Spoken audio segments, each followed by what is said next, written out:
Acts chapter 23.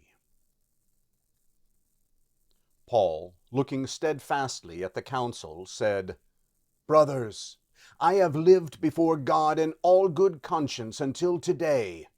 The high priest Ananias commanded those who stood by him to strike him on the mouth. Then Paul said to him, "God will strike you, you whitewashed wall. Do you sit to judge me according to the law and command me to be struck contrary to the law?" Those who stood by said, "Do you malign God's high priest?" Paul said, "I didn't know, brothers, that he was high priest. For it is written, 'You shall not speak evil of a ruler of your people.'" But when Paul perceived that one part were Sadducees and the other Pharisees, he cried out in the council, "Men and brothers, I am a Pharisee, a son of Pharisees. Concerning the hope and resurrection of the dead, I am being judged."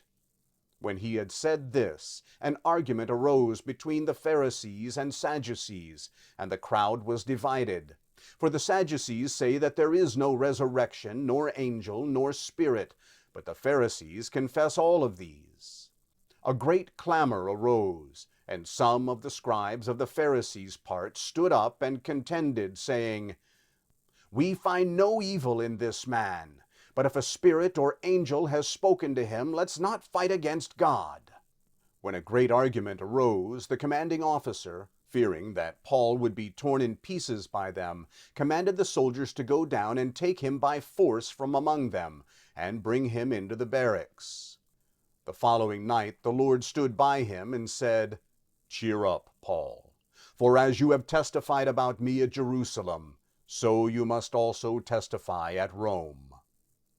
When it was day, some of the Jews banded together and bound themselves under a curse, saying that they would neither eat nor drink until they had killed Paul. There were more than 40 people who had made this conspiracy. They came to the chief priests and the elders and said, "We have bound ourselves under a great curse to taste nothing until we have killed Paul. Now, therefore, you with the council inform the commanding officer that he should bring him down to you tomorrow, as though you were going to judge his case more exactly. We are ready to kill him before he comes near." But Paul's sister's son heard they were lying in wait, and he came and entered into the barracks and told Paul. Paul summoned one of the centurions and said, "Bring this young man to the commanding officer, for he has something to tell him." So he took him and brought him to the commanding officer and said, "Paul the prisoner summoned me and asked me to bring this young man to you. He has something to tell you." The commanding officer took him by the hand and, going aside, asked him privately, "What is it that you have to tell me?" He said, "The Jews have agreed to ask you to bring Paul down to the council tomorrow, as though intending to inquire somewhat more accurately concerning him.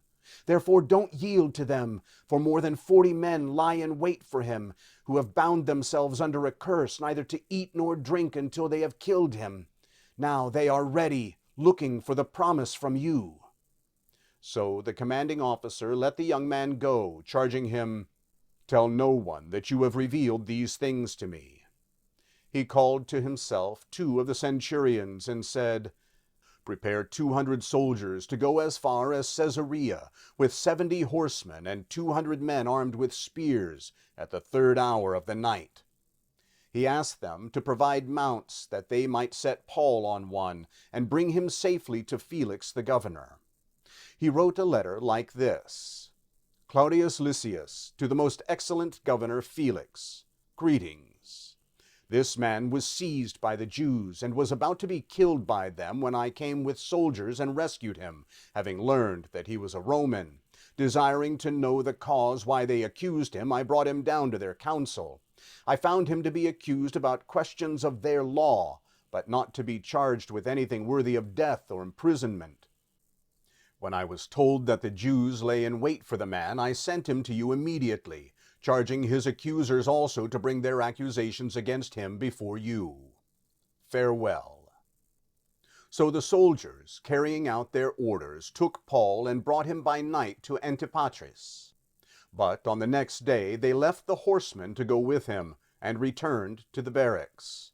When they came to Caesarea and delivered the letter to the governor, they also presented Paul to him. When the governor had read it, he asked what province he was from. When he understood that he was from Cilicia, he said, "I will hear you fully when your accusers arrive." He commanded that he be kept in Herod's palace.